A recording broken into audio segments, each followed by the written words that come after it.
Estos dos mexicanos pelearon en Cuba y nadie habla de ellos. José Inclán Risco y Gabriel González Galván pelearon junto a Benito Juárez en México y llegaron a ser generales en las guerras de Cuba. Si te quedas aquí, te cuento la historia. México y Cuba en el siglo XIX. Para entender esta historia, hay que viajar al siglo XIX, un tiempo donde América Latina estaba marcada por guerras, invasiones y luchas por la soberanía. En México, la década de 1860 fue brutal. El país había sido invadido por Francia y forzado a aceptar un imperio encabezado por Maximiliano de Habsburgo. Frente a eso, el gobierno republicano de Benito Juárez resistió con un ejército mal equipado pero ideológicamente firme. La defensa de la República no era solo una guerra militar, era una guerra de principios, soberanía, legalidad y autodeterminación. Al mismo tiempo, Cuba seguía siendo colonia española. Mientras casi toda América Latina ya era independiente, Cuba permanecía bajo dominio colonial, con una economía basada en el azúcar y la esclavitud. En 1868, esa tensión estalló en lo que se conocería como la Guerra de los 10 años, el primer gran intento serio por liberar la isla. Aunque separados por el mar, México y Cuba compartían algo clave, la idea de que la libertad no debía detenerse en las fronteras.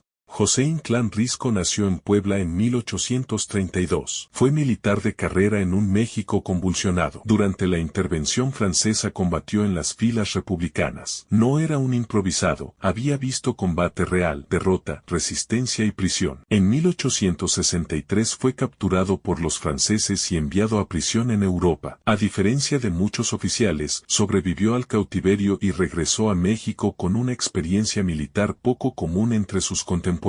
Sin embargo, su historia en México no terminó bien. Procesado por abuso de autoridad y luego vinculado a un levantamiento contra el propio gobierno juarista, fue capturado nuevamente. Condenado a muerte en 1868, su sentencia fue conmutada por el exilio forzado a Cuba. Para Inclán Risco, Cuba no fue una elección inicial, fue una segunda oportunidad o una última. Gabriel González Galván nació en la Ciudad de México en 1846. A diferencia de Inclán Risco, su camino fue más institucional. Estudió en la Academia Militar del Castillo de Chapultepec y se graduó como subteniente en plena guerra contra Francia. Ascendió rápidamente, teniente, capitán, y participó incluso en la custodia de Maximiliano tras su captura. Galván representaba al oficial profesional del nuevo Estado mexicano. Pero cuando México logró estabilizarse, Galván tomó una decisión poco común, mirar hacia Cuba. No estaba obligado, no fue desterrado, fue por convicción ideológica. Para él, la lucha cubana era una extensión de la lucha mexicana. Inclán Risco llega a Cuba como exiliado político en 1869. Su alternativa era clara, morir en México o sobrevivir lejos de su patria. En la isla, rápidamente entra en contacto con círculos independentistas cubanos que valoran su experiencia militar. González Galván, por su parte, llega por decisión propia. Se involucra en conspiraciones contra el régimen colonial español y pronto es vigilado por las autoridades. Ambos entienden algo fundamental: Cuba no necesitaba solo entusiasmo, necesitaba cuadros militares formados. Cuando estalla el alzamiento de Hawái Grande, en febrero de 1869, ambos mexicanos son señalados como jefes del movimiento. Antes de poder actuar plenamente, son arrestados por los españoles y llevados a La Habana. Es una advertencia clara: España no subestimaba a estos extranjeros. Liberados poco después, los dos toman caminos distintos pero paralelos dentro de la guerra. Inclán Risco logra incorporarse al alzamiento. Tras el contraataque español, se refugia en la Ciénaga de Zapata, una de las regiones más difíciles de Cuba. Allí organiza un regimiento, se subordina a mandos cubanos y demuestra disciplina y capacidad de mando. En 1870 es ascendido a general de brigada y nombrado jefe de la Brigada de Cienfuegos y Trinidad. Su tarea no es menor: reorganizar tropas dispersas y conducirlas de regreso a las villas. También apoya desembarcos de expediciones armadas, fundamentales para mantener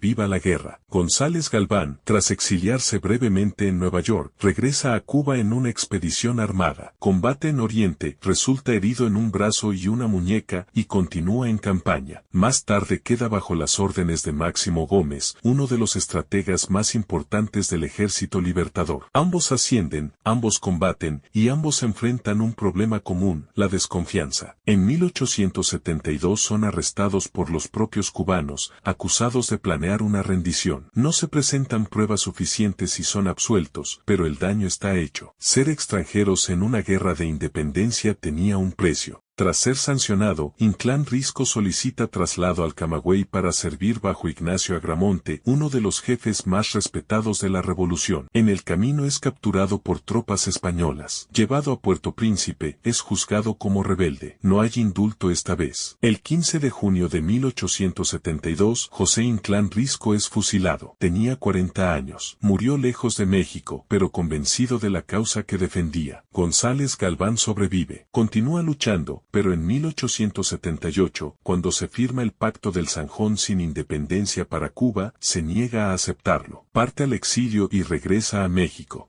Años después, durante la última guerra por la independencia cubana, ofrece volver a luchar. No se lo permiten. Muere en 1928, en su ciudad natal. Uno murió fusilado en Cuba, el otro volvió a México con una guerra inconclusa en el corazón, pero ambos demostraron algo que rara vez se cuenta, que la historia de América Latina también se escribió con solidaridad, con hombres que cruzaron fronteras no por gloria, sino por coherencia. México y Cuba, unidos por la lucha por la libertad.